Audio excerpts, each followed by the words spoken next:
Roger Mallock here. Most may know me as Mallock. Some people may not even know what my first name is. You know what I'm saying? This may be the first time they're hearing it. But yeah, I just want to tell my heart disease, heart survivor story. Give some family history there, background, and just, get into my personal journey, my personal story of just living with this disease and how it's impacted me and my family. So before we get started, today is my sister's birthday. She would have been 36 today. Her name is Apollonia Matlock, and she was my bigger sister, and we definitely want to shout her out. Show y'all a nice shirt that I had done years ago, and my maternal grandmother used to actually hand wash it for me when she was still alive and take good care of it for me. And it eventually just has been hanging up in my closet. And like 2 years ago, I think is when I thought about just buying a jersey casing and hanging it up. But yeah, shout out to her and my great grandmother. They both shared the same birthday, 60 years apart. So she would have been 96 today. So yeah, let's dive on in. Hopefully this video can inspire anyone, help motivate, bring peace, joy, sadness, laughter. You know what I'm saying? Whatever this video can do for anyone. You know what I'm saying? That's the whole purpose of it. Like anyone who's going through it, whose family member went through it, you know what I'm saying, or just going through anything in life, you know what I'm saying? Hopefully this video can move you, you know what I'm saying, in any type of way. But so on my mother's side of the family, I'm the youngest, you know what I'm saying? I have an older brother. My brother Terry is 5 years older than me. Older sister, Tokanisha, she's 3 years. Then my sister Apollonia, she was a year older than me. And then I'm the baby. So then on my father's side, I'm the middle child. It would have been my sister Apples was the oldest, myself, and then we have a younger brother named Isaac, who unfortunately they never got to meet each other. He was born about almost 2 months after she passed. Yeah, 2.5 months actually. 2.5 months after she passed. His birthday just passed like 4 days ago. He just turned 18. So, happy birthday again to my little brother Isaac. So, yeah, with that, as far as I can remember, I don't remember, growing up very young if my sister was actually, going to doctor's appointments and taking medication and stuff. But as far as my vivid memory, I think it was around third or fourth grade when she had her original surgery. I think she only had the one, anyways, but that's when she had that surgery. I don't remember actually, visiting her in the hospital, but I do remember being up there. We She had the surgery at Cleveland Clinic, and we stayed at the Ronald McDonald House. So my cousin, I'm not gonna name drop any other family members or name. I didn't talk to anyone before this video, so I don't want to put anybody's name out there. I'm sure they'd be okay with it, but I just want to say her name. My cousin and my sister were the same age, so like they were very close. You know what I'm saying? Him and his siblings, he has all brothers. You know what I'm saying? They were very close, so she was kind of like his sister. So he stayed up there with me and my parents and stuff. We were at the Ronald McDonald House, and it's a funny story to that is they had a little room with like Legos and stuff, and me and my cousin, we built up this nice little like Lego city and stuff. It was real sweet, and we came down next morning, and there were some boys in there. I'm guessing they were brothers, and they kind of like destroyed it and tore it down, and like we both looked at each other, and it was, pretty upset, and some things ensued. I don't remember if I threw the block or if my cousin threw the block, hit one of the boys in the head. We got to fighting with him and stuff, and we got kicked out. So he reminded me as of recently that we actually got banned. I didn't remember that part, but so me and him got banned from the Ronald McDonald House. They told my mother like if my sister ever had to come back to have surgery, like she wasn't allowed to bring any kids with her at all, only adults. So that's where that starts. She had that surgery. Like I said, she was a year older than me, so she would have been in like fourth or fifth grade. So from there, it's pills and appointments and all that stuff. What I'm saying, very frequently. So fast forward, about 2 years. I'm in like fifth or sixth grade. This is when my father had, so my sister and my father both had enlarged hearts, and I know my father did have aorta issues, but I'm not 100% sure if that's what my sister had. But I know she eventually had to have open heart surgery. So fifth or sixth grade, this is when my father had to have surgery. So my cousin I was referring to, my sister Apples and his mother were very very close. So like she would always be with their mom, like, what I'm saying, when my cousin would go on trips and stuff. I'm speaking of their mother, what I'm saying, she would always, extend that offer, or, just let my parents know that, she was taking her with them. What I'm saying? These are my cousins from my father's side of the family. So uh I remember, we were in front of their house when they called. My dad was in the hospital, and they're like, he has a 50-50 chance of living. So they had to do an emergency open heart surgery on him, and they eventually had to put a pacemaker in for him to survive. What I'm saying, they help him survive and be able to function and live. What I'm saying, with the disease. So he had a pacemaker from there on, and yeah, that day was, it was pretty emotional just to hear that, like, at a 50-50 chance of living. It's like it was pretty emotional that day. So to hear that, I'm glad he had pulled through and he ended up with that pacemaker. So he had his surgery, and they both had like the scar down the center of their chest and stuff, which I now have, of course. But so we go through the years. What I'm saying, they're both doing appointments and medicine and stuff, and I just know my sister, like, she hated it. What I'm saying? She did not like taking those medications and those doctor visits, and there was at times where she just like was real, just tired and in pain, and you know she didn't like that. So you know, soon before she eventually passed away, I know she had told my mother and my grandma, my maternal grandmother, that she was tired. Like, she was tired, just physically, emotionally, mentally, like tired of going to doctor visits, tired of taking medicine and stuff. So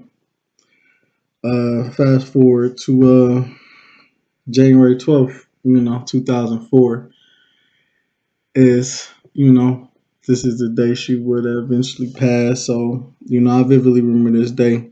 It's a school day, went to school. My brother's out of school. My sister's out of school, my older sister, I believe, at this time. Yeah, and me and her were in school, so I go to school, come home, and it's just funny because I remember like falling down the steps. I had like my boxer briefs on, falling down the steps. I had this big hole in the back of my boxer briefs, and my sister Apples, my brother Terry, were just cracking up laughing, like it was just so funny to them. They making jokes, you know what I'm saying, calling me little names and stuff. It was funny, but like I do remember, like we watched Coming to America, and my brother was in the big into making CDs and stuff, so he made like a nice little mix CD. So later on in the evening, I'm downstairs making some clothes. This is big when like paint your clothes up and stuff was in, and I'm downstairs making some clothes, and she comes down there. We're arguing over this CD, telling each other off, whatever. She eventually take the CD, go upstairs, take a bath and stuff. So, she take a bath. When she got out the bath, she lay down in my mom's bed and eventually fall asleep. And, unfortunately, she never woke up from that. And I just, remember hearing like a scream or something. And like we all run upstairs and, she had, bent down on her tongue, urinating on herself. And my brother and I were trying to like use a spoon or something to pry her mouth open. Because her best friend had came over to the house. She's the one who actually eventually was the first one, to touch her. She came over, try to wake her up, and like she wouldn't wake up. So my mom's on the phone with, 911 operator. I remember when I got up there, I'll take the phone, and it was just like very frustrating and stuff. And they like keep asking questions. I'm getting angrier, like because we literally was like 5 minutes up the road from the ambulance place. And it seemed like they took forever to get there. So when they got there, everybody was involved with this day. They know, like I said, I ain't gonna name drop no people, but one of my close friends was there at this point in time. You know what I'm saying? Everybody didn't heard, they didn't got there. And it kind of had to hold me back because I was about to, attack one of the EMTs coming through the doors. I just felt like they took forever in a day, to get there. So it was very emotional. They did eventually tell us that they like got her heart back pumping again in the back of the ambulance, but she would eventually her heart would eventually stop, and she passed that night. So what I'm saying, there's definitely more into that story and stuff. Like I said, things that went out the hospital and stuff. Everybody who was involved in that day, they know. You know what I'm saying? I love them. My family love them. Everybody love and appreciate them. You know what I'm saying? And I know, what I'm saying. If they watch this and hear this, they gonna know it's gonna take them back to that day exactly, and they know what I'm talking about. So that happens. At this time, I'm 16. She was only 17. My older sister was 19. My brother was 21. So we had that time that happened, and this is my junior year. So you know that we just been dealing with that ever since. So then fast forward, like me and my pops wasn't on the greatest relationship at that point in time. Some things he was doing in his personal life and stuff that would affect his health and his heart and stuff. It was like he was still doing the stuff. So then like when my sister passed, it was kind of like he just thought like we was about to lock back in, and what I'm saying, like I was about to basically like take her spot and be with him all the time and stuff. I used to be when I was younger, but then like I'm coming into my own as a teenager, got my friends and stuff like that. So I wouldn't say we grew apart, but it was like we didn't spend as much time together and stuff. And then like when he got out of surgery and stuff, I just disapproved with what he got going on. Like what I'm saying, them is his personal choices, but that's how I felt about that. So fast forward to 2008 is when I just turned 21. It's like a week and a day after my birthday. It's actually the funeral day of a high school girlfriend of mine. You know what I'm saying, real close with her. We had a great relationship still to that day. You know what I'm saying. This is years, a couple years after high school. She had gotten an accident, tragic accident, unfortunately, and passed. So this is the day of her funeral. Actually, at her house with one of my close friends and stuff. This is his cousin, his relative. So he's there with me, and like my cousin's mother that I previously spoke about, she's what I'm saying, calling me. So I done got like 2, 3 calls, you know what I'm saying, from her. So I step outside and finally answer her, call her back, and that's when she tell me like, you know, your dad passed away. You know what I'm saying? So,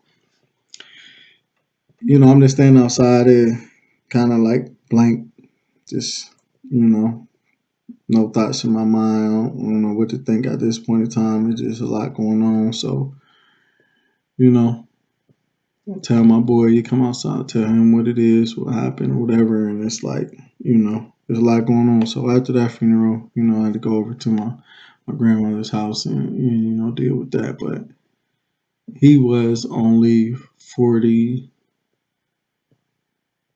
at the time, 43 at the time. So still fairly young, you know what I'm saying? Really young as far as this life thing goes when he passed. So, at that point in time, I've never had anything like nothing checked on me, you know what I'm saying? No tests ran on me. I've always played sports from a young youth, 7, 8 years old, through college, semi pro after college, and you know what I'm saying, backyard, just recreational stuff, like all of that into my mid to late 20s, you know what I'm saying? So never any issues with breathing or pain or anything of that. So like 2012, before my grandmother had passed, we had a real deep conversation, and she had asked me like, how, like, baby, have you ever had your heart checked? And I'm like, no, grandma, I haven't. And she was like, you really should. And I'm saying, I think you really should get it checked. And I'm like, I will. So one thing is, I've always told, what I'm saying, my doctors about the family history there, but I've never, asked them to check me. So uh, fast forward to 2020. 2020, my wife and I, fiance at the time, wife and I, we're moving back to closer to the area, you know what I'm saying, closer to our people. So we moved to around like the Cleveland area in April 2020. And before we moved and stuff, we both just, had those conversations with each other. Like, you know what I'm saying, when we find primary care physicians, we'll make sure we disclose, everything that's going on with us, all the pains and aches and, you know what I'm saying, whatever we're feeling, you know what I'm saying, I want them to check for everything. So, you know what I'm saying, that's just the thing we talked about. So that's April, September, soon after my youngest son's birthday. Excuse me, I go to my primary care physician, and this is an established visit, and so I just tell him, I know you see in my medical history where I filled out and stuff, like, but I want you to check my heart. You know what I'm saying? I want you to check my heart. Can you do that? You're like, yeah, we could do that. You know what I'm saying? I don't know. I'm like, I don't know if it's something you could do in the office. You know what I'm saying? Any type of test and stuff you can run in here, or if you got to do blood work, whatever. It's like, yeah, there's something we can do in here. I don't know. I don't think it was like an echocardiogram. I think is what it's called. But so, you know what I'm saying? He hooked me up to something in the office that day, and he's like, I hear like a or see like a irregular heartbeat. You know what I'm saying? Like, have you ever had a EKG done? I'm like, nah, never had an EKG done. He's like, okay, I'm set you up so you can go get an EKG done. You know what I'm saying? That could tell us a little more. So schedule that at the hospital. You know what I'm saying? Go get the EKG done. He gets the results, and he's like, he's not a heart doctor. He's not a cardiologist or none of that. So, there is something there. I'm gonna refer you to a cardiologist. So he referred me to a cardiologist. Like a day or two later, I get a call from them. We set up that visit. So I go visit him that day, and while I'm in the waiting area, it's funny. I used to always get headaches and stuff, like real bad migraines at the time. I went and seen a neurologist for it and everything, and they just kind of like chalked it up to stress, like, oh, what I'm saying, you're just stressing right now, this and that. So I'm in there, and how the little videos be playing on the monitors and stuff, and it's kind of like, with the blood flow and heart issues and stuff, headaches, migraines and stuff, what I'm saying, can be a symptom of that. So it's like, I'm just sitting there, and it's like, oh, like really opened my eyes to, what I'm saying. Like, I already knew it was a very serious situation, but it's like now that makes sense about this. So during that visit, what I'm saying, he's like, he got the EKG that was, forwarded over from my PCP, and he's like, you know, uh, it's like there is something, what I'm saying, there, but he's like, I think it's like 5 centimeters, what I'm saying. He's saying like, oh, you have an aneurysm on your heart, but your aorta, but it's like 5 centimeters, what I'm saying. It's like nothing really to worry about, what I'm saying, because of the size of it. It's like something you'll monitor and stuff. But he's like, I don't know the extent of it, what I'm saying. I want to do a camera scope procedure. It's an outpatient. I want to do a camera scope procedure. What I'm saying? It's an outpatient procedure, so I can get some images and you know get a better understanding and a better look at it. So I'm like, yeah, so we scheduled that. We go that day, what I'm saying, outpatient. We get there and stuff, see him, and he's like, oh, we get done. I'll make sure I'll talk to you. Well, what I'm saying, probably not you. You'll probably still be out, but I'll make sure I talk to your fiance. I'll make sure I tell her, what I'm saying, what I seen or whatever, what I'm saying, just so you guys are up to date. So we do the procedure. I wake up. Now it's like, early afternoon. What I'm saying, my fiance comes back and she's like, I never seen a cardiologist. The doctor never came and talked to me. So I'm like, what? So we leave, we get home. I call the office and, tell the receptionist lady, like, hey, doc was supposed to talk to me or my fiance about the results and stuff before he left. Nobody heard from him. So they're like, okay, we'll get the message to him. So this is funny. When he called back, he called my phone. What I'm saying? I pick up. He's like, how you doing, Roger? How you doing? I'm like, I'm good. He asked me how my throat is. What I'm saying? Like, yeah, you're gonna be sore for, a day or two, a little groggy, but I'm saying you should be okay. He's like, where's your fiance? I'm like, yeah, she here. He's like, yeah, man, speak to her. So I give her the phone, and it's like he explained and tell my fiance what's going on, and it's not even her who's going through it. You feel what I'm saying? So it was just real funny to us, and I'm just like, he just really called my phone asking for you to tell you what's going on. So she tell me what he said. What I'm saying? What's going on? Like, he's not a heart doctor, he's not a heart surgeon, so he's going to refer me to a heart surgeon. Like, basically, what I'm saying, you'll need surgery sooner or later. He can't make that call. That's what, what I'm saying, the surgeon will be able to better explain and tell you. So refer me to a surgeon, and I vividly remember this. This is, what I'm saying, day or two later. It's like October 9th, 2020. So the first person that called me that he referred me to wasn't the actual like aorta specialist surgeon. So she's like, oh no, what I'm saying, this doctor isn't the specialist for that. What I'm saying, let me refer you to the specialist who specializes in that. So they give me referred to the right person. What I'm saying, a little while later, that assistant, what I'm saying, whoever calls me, talking to me, and she's like, you definitely need surgery. I'm like, so are you saying I will need it now or later?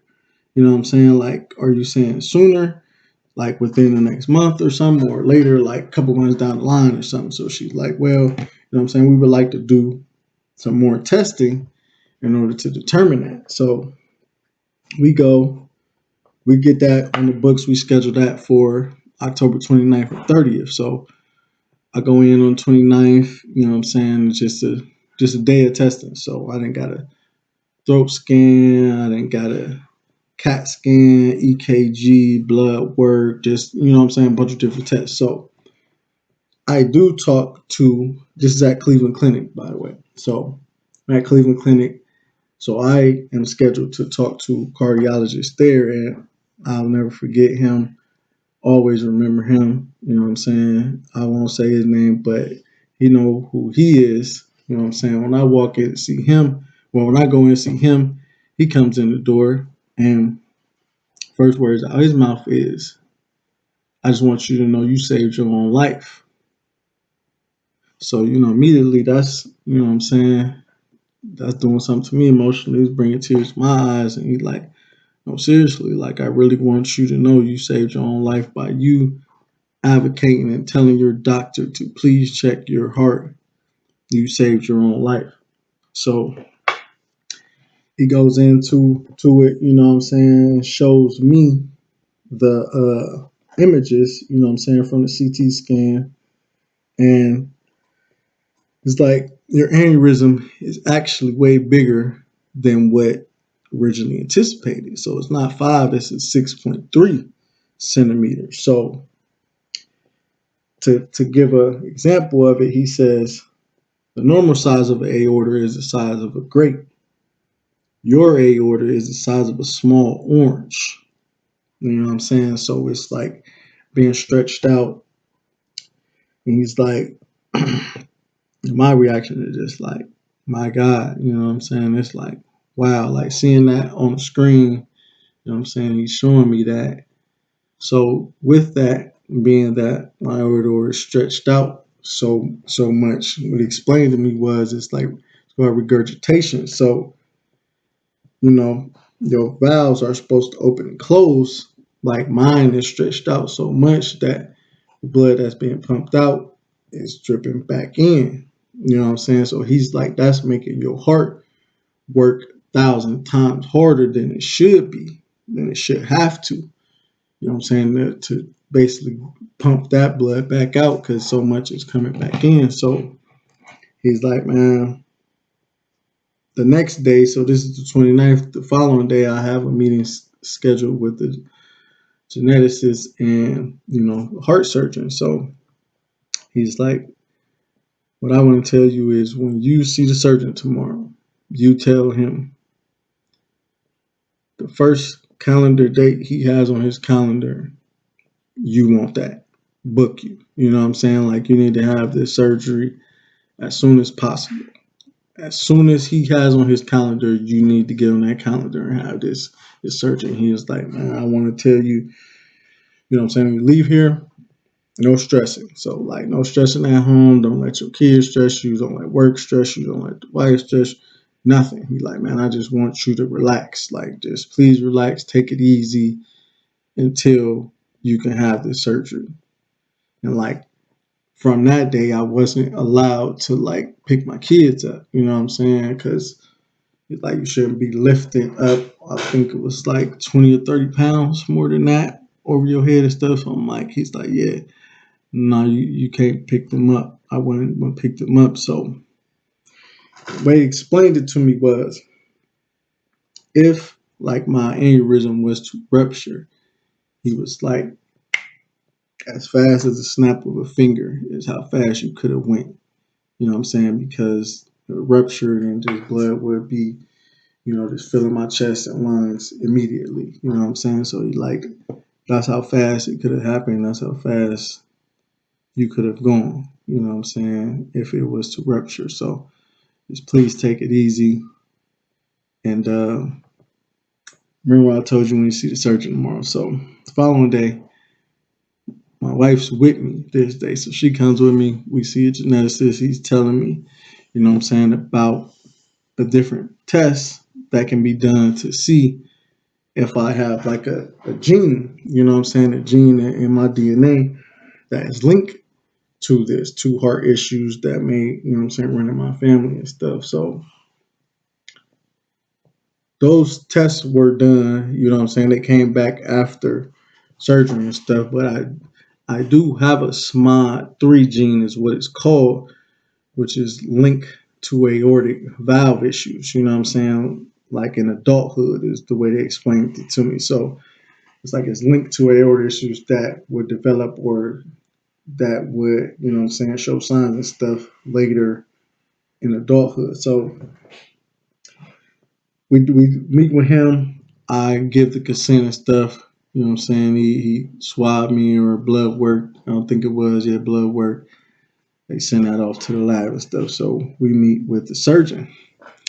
So it's just funny to me because like me and my wife, we go up to the floor, we go in there, and the surgeon walks in like a boss. You know what I'm saying? He come in there, fold his legs, and he just gets straight to it. You know what I'm saying? He's like, listen, this is a situation. Just start breaking down to me. You know what I'm saying? The two valve options. So he's like, man, you need surgery. You know what I'm saying? I'm sure they already told you that you need surgery. Uh, you have two options as far as the valve go. You know what I'm saying? Mechanical versus tissue. Explain that to me. So mechanical is, you know what I'm saying, on the last like 20 years or longer, but you'll need to be on a blood thinner for the rest of your life.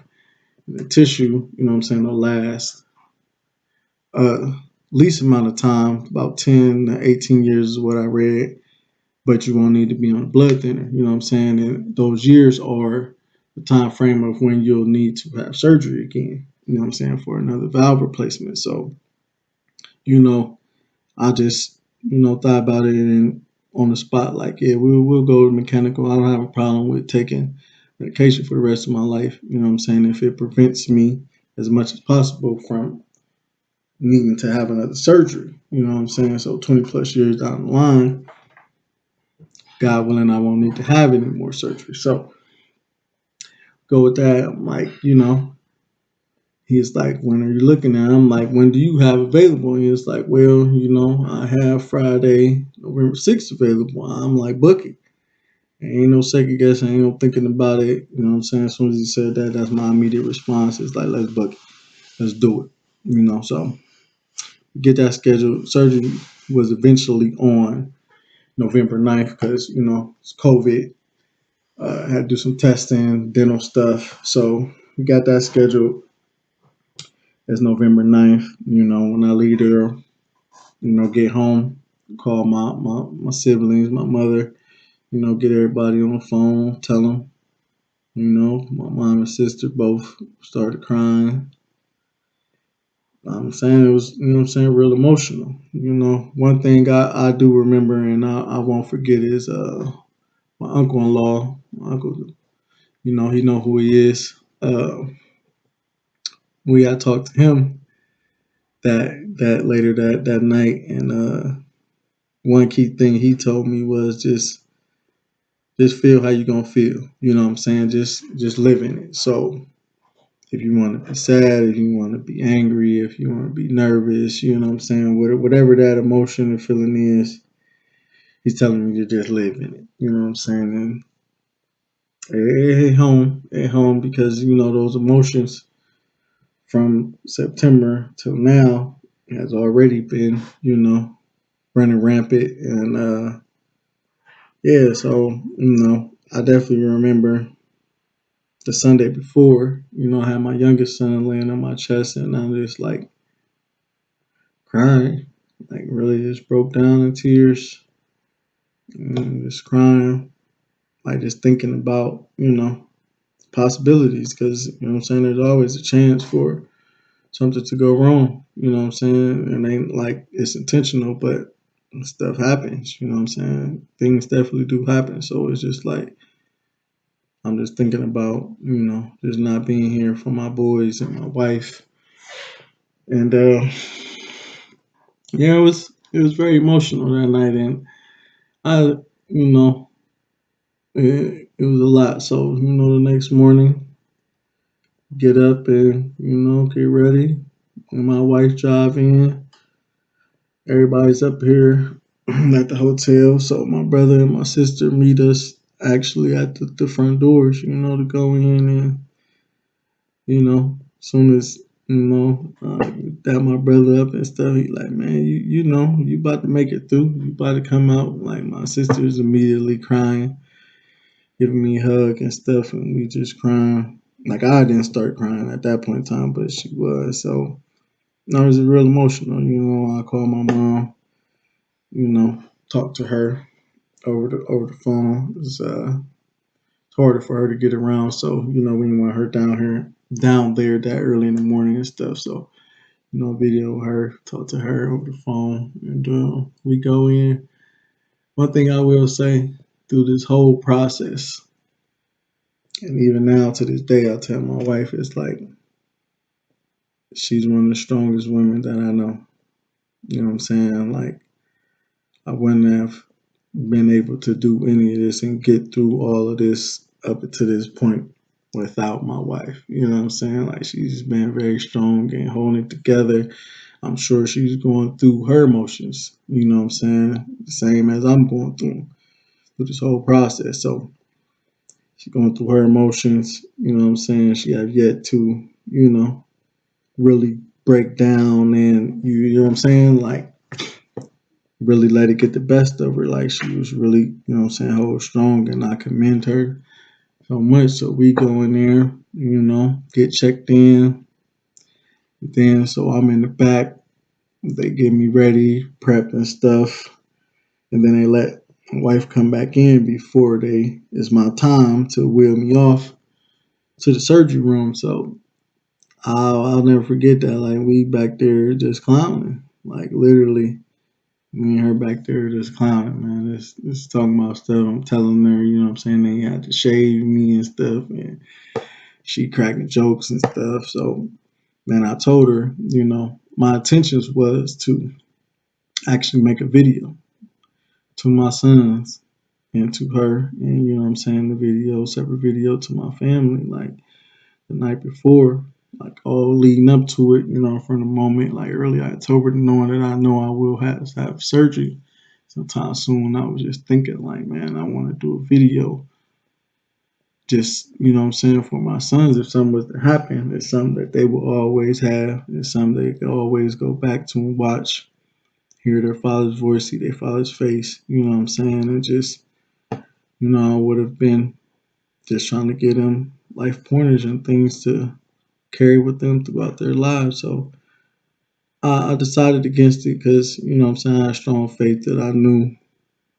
knew I would pull through. You know what I'm saying? I've been through quite a bit in my life, and you know, I knew I would pull through. So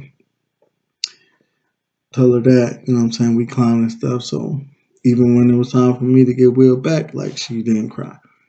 She didn't show emotion to me, you know what I'm saying, which that speaks volumes of her. You know what I'm saying? She didn't want to let me see her weak. Even if she was at her weakest point, she didn't want to let me see that. She held it together and was strong, and we had those talks after the fact. Once I wake up and stuff, of how she was out there in the wake room with the little pager and stuff, just waiting to hear about surgery, because it was a good 6 8 hours. I'm out all that day. So then I wake up early, like the wee hours of the 10th, and I'm in ICU. I had a little situation with the ICU, male nurse. We ain't about to go there, but I wake up and that's, what I'm saying, that's the worst pain I ever felt in my life. Like your midsection, like you don't realize how much, what I'm saying, gets done that you need your midsection for just to do a lot of simple things. So like how people say, oh, what I'm saying, I wish that on my worst enemy. Like if you really hated a person, like this is something that you would, you know what I'm saying, you would wish this on them, because that pain is unbearable. Coughing, laughing, sneezing, talking too loud, like anything, like man, it hurts. It really did. So, I was able to get a phone. They actually told me how to dial out, you know what I'm saying? I called my wife and I called my sister, you know, talk to them. It's like I said, it's the wee hours, it's 5, 6 in the morning and stuff. So, you know, once she got together, got the kids together and stuff, she came in, later that afternoon to visit and stuff. So when she got there, she asked him, so I have like a little pain button. You're allowed to hit it. It's on the time release. You feel that pain, you hit that time release. So she asked this nurse, shift change, all that. It's a new nurse and stuff. It's a lady. She's really sweet. You know what I'm saying? I don't remember these people's name, but I, of course, wrote it in my little discharge thing about all these people. But she was like, ma'am, excuse me, what's in his pain release? Oh, that's fentanyl. Oh, really? Like I heard that. I'm like, yeah. So now it's like, I'll tell you one thing, I refuse to leave out of here addicted to anything, like addicted to any type of pain medications or anything. So I would hit that as least as possible. I'm hitting that button as much as I can take and bear with, I'm not hitting that button, So that was that. We get to my room, and even in my room, I was there for a week and a day. I want to say I can only recall 1 or 2 of those days really, accepting and asking for my pain meds. Like I would just, give me the ibuprofen or the Tylenol, whatever y'all got.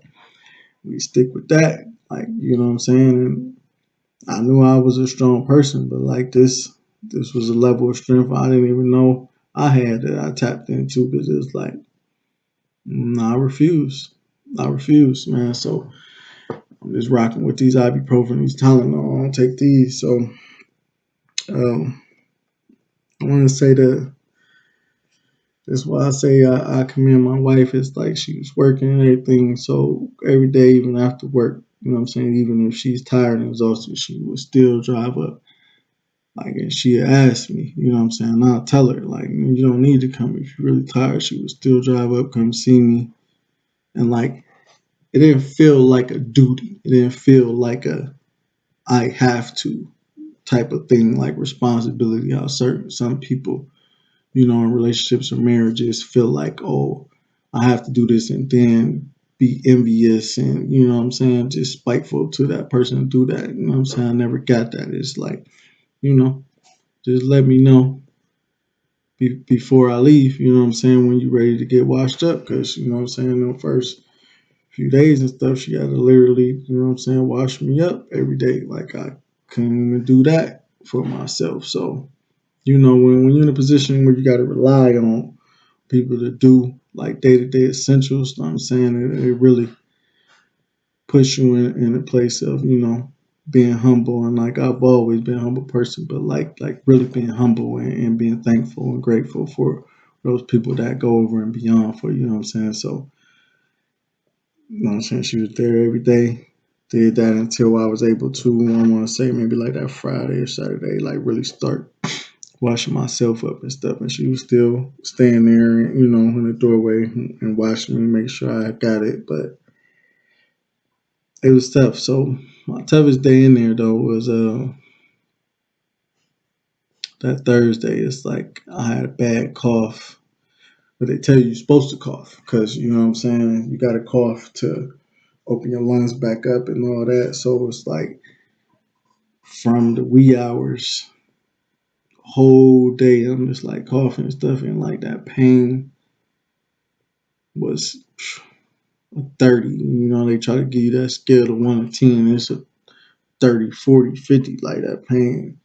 It's wild. So that day, I did, take pain meds like once or twice, but this is, my point about energy. It's like that day I just felt terrible. My wife can hear it in my voice, even through the text messages and stuff. Like it was just a terrible day. And like when I say when my wife walked in that day, just me seeing her face and giving her a hug, it just like immediately made me give me a warm feeling and give me a feeling in my body. Like it didn't take the pain away, but it just like, what I'm saying, in that split second or couple seconds and stuff, I just, what I'm saying, felt a lot better just with her being there. And, you know, I thank her so much, so, we get there, get discharged. So like my score, at the bottom of my score, I was having like drainage and stuff. So they like debating, what I'm saying, trying to keep it longer. Been in the hospital, like man, these beds are horrible. My body feel horrible laying these beds. It's like, man, I'm trying to go home. So I come up with it's like a vac seal thing that I had to wear home. Couldn't never take it off, you know what I'm saying? Had to sit it outside the shower just to take a shower at home. But it's like a vac seal thing because I was having drainage and stuff. So I had to wear that for like a week till I went back. So I got discharged on a Tuesday. I go back on Monday, and they took it all and stuff. So that went well. You know what I'm saying? I had like dissolvable stitches, and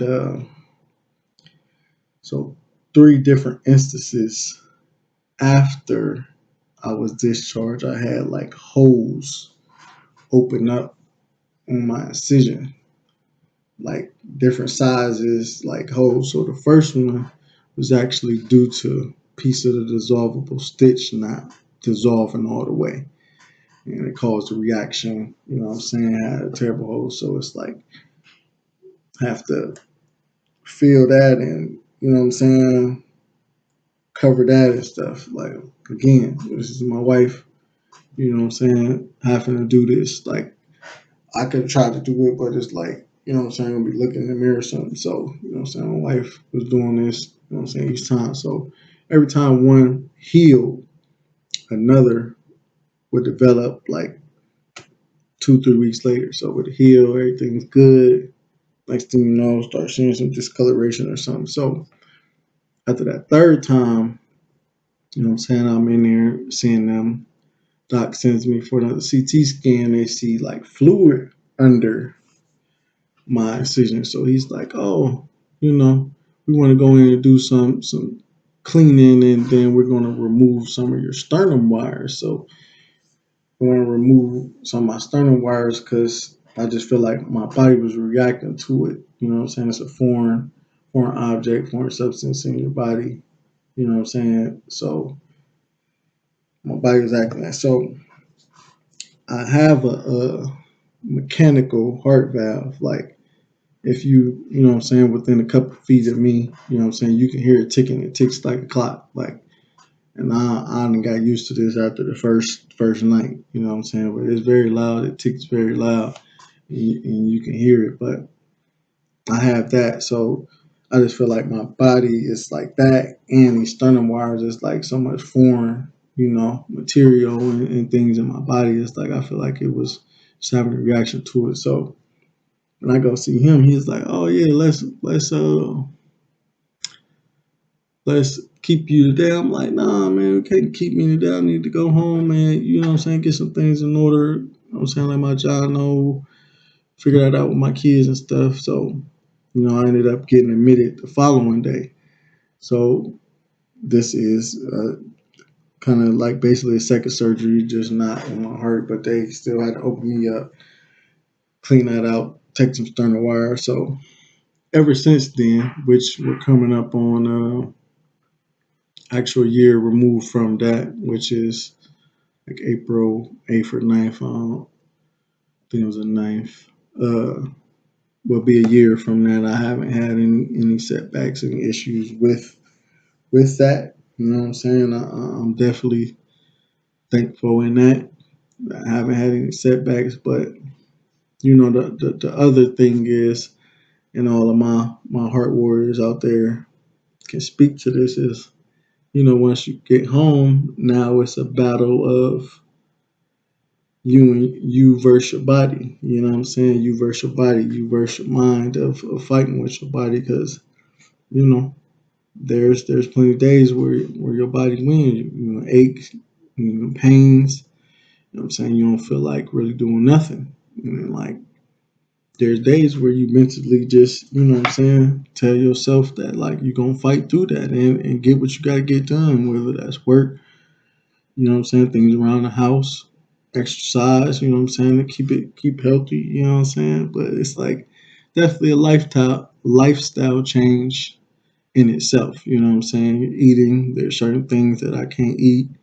I watch what I eat, you know what I'm saying? High sodium, all that stuff, sodium intake, which we should be watching anyways, but it's more, you know what I'm saying, more severe, more on a home front after, you know, such a major heart disease surgery. So with the gene, we did end up getting my our boys tested, you know what I'm saying, and thank God that neither one of them actually have the gene, but it's not like, you know what I'm saying, they're tested, never be tested again. No, we're gonna stay on top of that and just keep them tested every few years just to, you know what I'm saying, check in and make sure nothing had developed or will develop in their bodies in their lives, you know what I'm saying, down the line. But you know what I'm saying, I'll take that and go through this however many times I would have had to, you know what I'm saying, just to keep it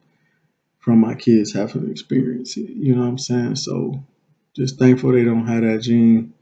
Thankful with that we can look forward to them not possibly going through this, you know. So that's definitely a plus in itself, and that that is the best thing of this all. So you know, I definitely just want to commend my wife, thank her very much, my family and friends, like, you know. Everybody know who played a part in this because, you know what I'm saying, going into that second surgery is like last minute. So, you know, I'm calling on my sister and cousins and stuff to, you know, figure out that with my kids and, you know what I'm saying, where they gonna stay at and that rotation and stuff. So very appreciative, very thankful to any and everybody that's involved, currently still involved, will be involved, you know what I'm saying, when it comes to this, because, you know what I'm saying, it's a day-to-day battle. It's never over, you know what I'm saying, until I eventually leave this earth, but it's never over. It's a daily fight, daily grind to just get through the day. You know what I'm saying? I just try to take the best care of myself as I can, possibly can, and, you know, be around long term for my boys and my wife. You know what I'm saying? Watch them growing into young gentlemen and young men and great men. You know what I'm saying? Eventually. So definitely appreciate y'all listening. Thank y'all. Like I said in the beginning, whatever this video can do for anyone who takes the time to watch it, you know what I'm saying? Please let it do that. You know what I'm saying? Feel how you gonna feel. Get those emotions out. Let this video do whatever it's gonna do for you. But yeah, you know, that's my heart survivor, open heart surgery story. And I just thank you for watching.